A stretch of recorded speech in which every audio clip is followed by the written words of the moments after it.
Hello everyone, I am नवीन कुमार और एक company है जो कि स्टॉक मार्केट से पैसे उठाने का ट्राई कर रही है। और ये कंपनी बेसिकली कुछ ऐसे कंपोनेंट्स या फिर कुछ ऐसे पार्ट्स इक्विपमेंट्स बनाने का काम करती है जो कि एरोस्पेस इंडस्ट्रीज़ या फिर डिफेंस के काम में आते हैं, जहाँ पे मिसाइलें वगैरह बनती हैं तो उस इंडस्ट्री के काम में आते हैं। और ये प्रिसीजन वाले जो टूल्स होते हैं उन्हीं को बनाने का काम करती है।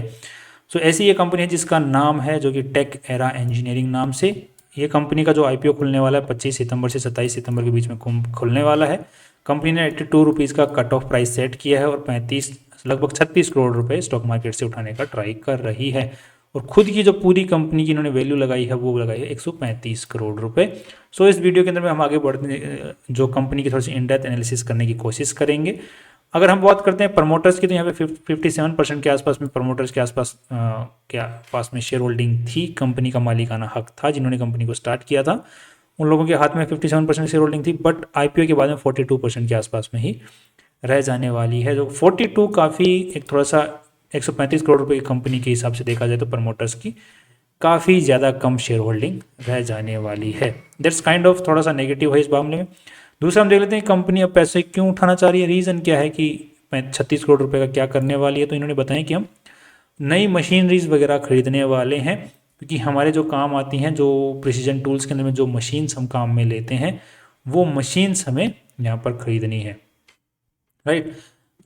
तो एक तो मशीनरीज के लिए ज़रूरत है, दूसरा हमारा जो खर्चा है वो थोड़ा सा बढ़ गया है, उसको पूरा करने के लिए पैसों की ज़रूरत है, और तीसरा कि हमारे पास थोड़ा सा लोन ज़्यादा है उसको भी चुका देंगे 5 करोड़ से। तो ये बेसिक रीजंस कंपनी ने यहाँ पर बताए हैं जो कि फ्यूचर के अंदर में कंपनी को सपोर्ट कर सकते हैं डेफिनेटली। नेक्स्ट अब देखिए कि ये प्रमोटर लोगों के अंदर में देखते हैं तो यहाँ पर रमेश चंद्र देसाई जी ये मेन प्रमोटर हैं कंपनी के। करता धरता यही हैं जिनके पास में 38% शेयर होल्डिंग थी आईपीओ से पहले। आईपीओ के बाद में थोड़ी कम हो जाने वाली है। कंपनी के ऊपर में कुछ लिटिगेशन केस वेस टैक्स से रिलेटेड भी नहीं है, बाकी तो छोड़ो, टैक्स से रिलेटेड केस भी नहीं है इनके ऊपर में।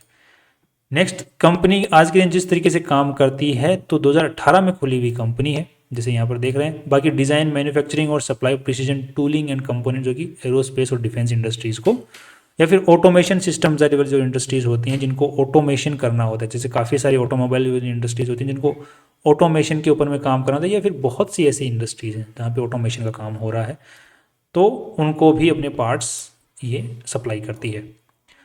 ये कुछ टूल्स हैं आपके सामने जो कंपनी बनाती है, इक्विपमेंट्स, उनके यहाँ पर आपके सामने कुछ फ़ोटोज़ दी हुई हैं। अगर आपको समझ में आता है ये क्या चीज़ें हैं, या वेलकम। बाकी मेरे को तो समझ में आ नहीं रहा है कि ये क्या चीज़ें हैं। कुछ टूल्स हैं जो कि एरोस्पेस इंडस्ट्री में काम आ रहे होंगे, जो कि उस चीज़ के एक्सपर्ट हैं, उनको ज़्यादा पता है इस चीज़ के बारे में। ये कंपनी का फैक्ट्री है जहाँ पर कंपनी के पास में आज के दिन एक ही मैन्युफैक्चरिंग हब है, वही कंपनी का रजिस्टर्ड ऑफिस है, बाकी ज़्यादा कुछ है नहीं। तो यही उसकी फ़ोटोज़ आपके सामने है जहाँ पर कंपनी जो एम्प्लॉयज़ हैं वो काम करते हैं। आज के दिन 177 एम्प्लॉयज़ इस कंपनी में काम कर रहे हैं। That's huge. नेक्स्ट देखिए कंपनी का किस तरीके से वर्क फ्लो किस तरीके से होता है। तो प्रोजेक्ट इनको मिलता है किसी भी प्रोडक्ट को, या फिर किसी कोई इक्विपमेंट बनाने का, प्रिसाइज्ड इक्विपमेंट बनाने का। तो प्रोजेक्ट किस तरीके से क्या काम करना है, उसके अंदर में क्या प्रोडक्ट चाहिए उसके बारे में बात करते हैं। फिर डिज़ाइन और डेवलपमेंट करते हैं, बाद में डिज़ाइन का अप्रूवल लेते हैं कि यही चाहिए कि आपको दूसरा कुछ चाहिए। बाद में उसको परचेज मैन्युफैक्चरिंग के अंदर लगाते हैं। उसके बाद में क्वालिटी एश्योरेंस होता है, असेंबली इंटीग्रेशन, जो कुछ प्रोडक्ट्स होते हैं इस टाइप के जिनमें असेंबली चाहिए होती है, अलग अलग प्रोडक्ट्स को मिला के फिर ट्रायल किया जाता है और फिर डिस्पैच कर दिया जाता है। तो ये बेसिक इनका वर्क फ्लो है। वो कैपेसिटी यूटिलाइजेशन की कंपनी की कैपेसिटी के ऊपर में काम करती नहीं है, क्योंकि कंपनी के जो प्रोजेक्ट्स होते हैं वो कस्टमाइज्ड टाइप के होते हैं, कि कोई एक पर्टिकुलर फिक्स प्रोडक्ट तो कंपनी को बनाना नहीं है कि यही बनाना है तो हर साल के अंत हम हर दिन में कितने बना रहे हैं, ऐसा तो कुछ है नहीं। प्रोजेक्ट मिलता है कि ये बनाओ, ये बनाते हैं, काम खत्म। नेक्स्ट अब देखिए कंपनी के जो कस्टमर्स हैं, तो कंपनी के मोस्टली जो कस्टमर जो रेवेन्यू आ रहा है वो रिटेंड यानी पुराने कस्टमर से ही आ रहा है। नए कस्टमर से कुछ ज़्यादा रेवेन्यू आज के दिन नहीं आ रहा है। दैट मीन्स ठीक ठाक काम चल रहा है। इसका मतलब जो पुराने कस्टमर्स हैं वो रिटेन रह रहे हैं, फिर भी थोड़े बहुत नए कस्टमर्स भी आ रहे हैं। साथ में ही जो टॉप का कस्टमर है 1, उससे कंपनी का 22% रेवेन्यू जनरेट हो रहा है। That's huge. और टॉप 10 कस्टमर से 91% रेवेन्यू जनरेट हो रहा है। That's again huge. But still company को थोड़ा सा और फैलाव करना पड़ेगा। बट कितना करेंगे, जिस पर्टिकुलर स्पेसिफिक इंडस्ट्री में कंपनी काम कर रही है उसके अंदर नंबर ऑफ प्लेयर्स बहुत कम है, बट फिर भी एक ऑटोमेशन के अंदर में काम करे तो वहाँ पर नंबर ऑफ प्लेयर्स अच्छे खासे हैं तो कंपनी के नंबर ऑफ कस्टमर्स बढ़ा सकती है फ्यूचर में, बट स्टिल एक बड़ा पोर्शन जो होगा वो लिमिटेड कस्टमर्स से ही आने वाला, जिस टाइप का कंपनी काम कर रही है। अब देख लेते हैं कंपनी का थोड़ा सा, अगर हम बैलेंस शीट को देखने की बात करते हैं यहाँ पर, तो लगभग कंपनी में कितने 37 करोड़ रुपए लगे हुए हैं, जिसमें से 15 करोड़ रुपए तो इन्वेस्टर्स का पैसा है, बाकी पैसा जो उधारी का पैसा लगा हुआ है। ये पैसा एक तो फैक्ट्री के अंदर में लगा हुआ है 8.5 करोड़ रुपए के आसपास में, और 3 करोड़ रुपए का फैक्ट्री और बन के तैयार हो रहा है उसमें लगा हुआ है, और 17 करोड़ रुपए से कंपनी के पास में ट्रेड रिसीवेबल में माल बिक चुका है, पैसा अभी तक आया नहीं है, और बाकी जो पैसा है वो थोड़ा थोड़ा करके कैश, शॉर्ट टर्म लोन और इन्वेंट्रीज के अंदर में भी पड़ा हुआ है। तो balance sheet is very normal, और पिछले साल के मुकाबले जो ट्रेड रिसीवेबल्स हैं वो काफ़ी 2 लाख रुपए से कम हुए हैं। That's good. अब 2018 में खुली हुई कंपनी, तो क्या उम्मीद करेंगे कि ज़्यादा कुछ रेवेन्यू का तो उम्मीद कर भी नहीं सकते फिलहाल के तौर पे, क्योंकि नई कंपनी है। रेवेन्यू आज के दिन किस हिसाब से आ रहा है, तो 2022 के अंदर में 7 करोड़, फिर 26 करोड़ 23 के अंदर में, फिर 38 के अंदर में, 24 के अंदर में 38 करोड़ का रेवेन्यू जनरेट किया, जिसमें से नेट प्रॉफिट्स लेटेस्ट डेटा के अकॉर्डिंग 5 करोड़ रुपए निकाले, जो कि पिछले साल के मुकाबले अच्छा खासा जंप देखने को मिल रहा है। दैट मीन्स कि कंपनी का जो रेवेन्यू 20 करोड़ के आसपास में रेवेन्यू जनरेट कर रही है, तो वहाँ पर कंपनी का ब्रेक इवन आ रहा है, मतलब उससे नीचे अगर कंपनी रेवेन्यू जनरेट करी तो उतना तो कंपनी का खर्चा ही हो जा रहा है। सो दैट मीन्स कंपनी का फिक्स खर्चा काफ़ी ज़्यादा है। कि कंपनी के पास में नंबर ऑफ एम्प्लॉइज आपने देखी, इतनी छोटी सी कंपनी के पास में number of employees 177 employees, that's huge, काफ़ी ज़्यादा एम्प्लॉइज हैं कंपनी के पास में।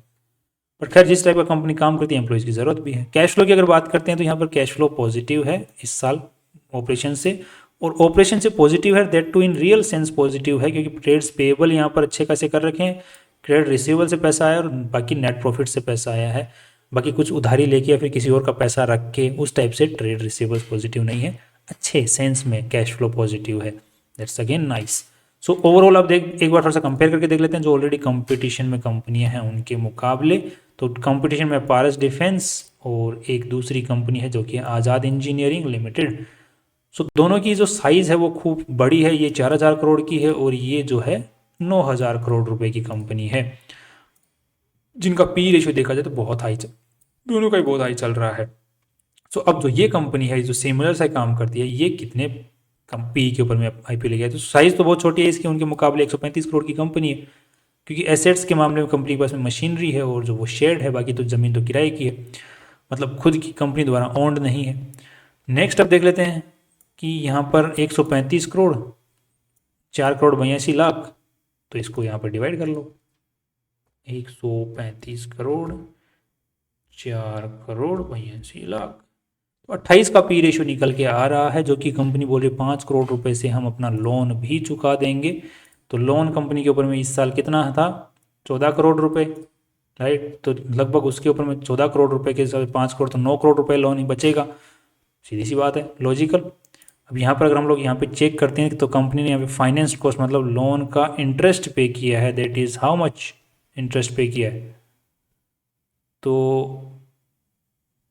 वेयर इज दिस, ये रहा इंटरेस्ट इनकम नहीं, borrowing cost, that this one, 1 crore 44 lakh रुपए पे किए हैं, तो 44 लाख रुपए बच जाएंगे, तो जो कि प्रॉफिट में बच जाएगा 5.5 करोड़ रुपए के आसपास में नेट प्रॉफिट पहुंच सकते हैं फ्यूचर के अंदर में, तो पी रेशियो सुधर जाएगा, तो 20-25 के आसपास में चला, दैट्स गुड, क्योंकि इंडस्ट्री के मुकाबले जो पी रेशियो है वो 109 129 इस टाइप से, तो कमाई अच्छी हो जाएगी। पीबी रेशियो की अगर बात करते हैं तो यहाँ पर नेटवर्थ 15 करोड़ की है, और साथ में ही यहाँ पर जो 35 करोड़ की वैल्यू लगाई है, राइट, सॉरी पैसे मांगे 15 + 35 हो गए कितने, 50 करोड़ के हिसाब से जो पीबी रेशियो निकल के आता है दैट इज ऑफ 2.7, तो 2.7 का पीबी रेशियो यहाँ पर देखने को मिला। जो कंपेयर करते हैं तो यहाँ पर इसका है 9 का और इसका है 13 का, तो पी और पीबी रेशियो कंपेरेटिवली देखा जाए तो कंपनी ठीक ठाक वैल्यू पे अपना आईपीओ लेके आ रही है, दैट्स गुड। जनरली अगर अकेले देखा जाए उसी कंपनी को तो पी रेशियो अच्छा नहीं है, बट कंपेरेटिवली जो मार्केट ने इस टाइप की कंपनियों को जो वैल्यू दे रखी है उसके हिसाब से देखा जाए तो कंपनी की पी रेशियो और पीबी रेशियो काफ़ी अच्छा है, काफ़ी लुक्रेटिव है, जिसके मुकाबले अगर कंपेरेटिवली देखा जाए तो इसका जो स्टॉक प्राइस है वो ऊपर जाना चाहिए, राइट। अगर ये पूरा सेगमेंट ही नीचे गिरता है तब भी कंपनी के अंदर में सेफ्टी और मार्जिन ऑफ सेफ्टी अच्छा खासा बना हुआ है। सो लॉन्ग टर्म के हिसाब से I am positive on this, और शॉर्ट टर्म के हिसाब से भी कंपेरेटिवली आई एम पॉजिटिव, बाकी अगर इंडिविजुअली देखा जाए कि पी रेशियो अच्छा होता है 30 का, तो 30 का पी रेशियो अच्छा नहीं होता है, राइट। 15 का पी रेशियो तो एफडी का होता है, तो उससे ज़्यादा का। बाकी इसमें कंपनी में ग्रोथ अच्छी है। पिछले साल जो कंपनी ने 1.5 करोड़ रुपए, इस बार 5 करोड़ रुपए, तो अगले साल जो एक्सपेक्टेड जो रेवेन्यू है, जो एक्सपेक्टेड फॉरवर्ड जो पी है वो काफ़ी अच्छा निकल के आ रहा है। जो एक्सपेक्टेड नेट प्रॉफिट्स हैं वो बहुत अच्छे हैं, आ सकते हैं, जिसकी वजह से कंपनी का पी रेशियो सुधर सकता है, तो स्टॉक के ऊपर जाने के चांसेस शॉर्ट टर्म में भी हैं और लॉन्ग टर्म में भी अच्छी दिख रही है। बाकी आप क्या राय रखते हैं, अपने फाइनेंशियल एडवाइजर से पूछ के ही अपने पॉजिटिव नेगेटिव जो डिसीजन आप लेने वाले हैं लें। मेरी तरफ से तो यही राय है। बाकी आप और रिसर्च करने के बाद में ही इसके अंदर में अपना डिसीजन बनाएं। This was just a limited review, that's all. कल फिर मिलते हैं इंपॉर्टेंट वीडियो के साथ में। सी यू टुमारो।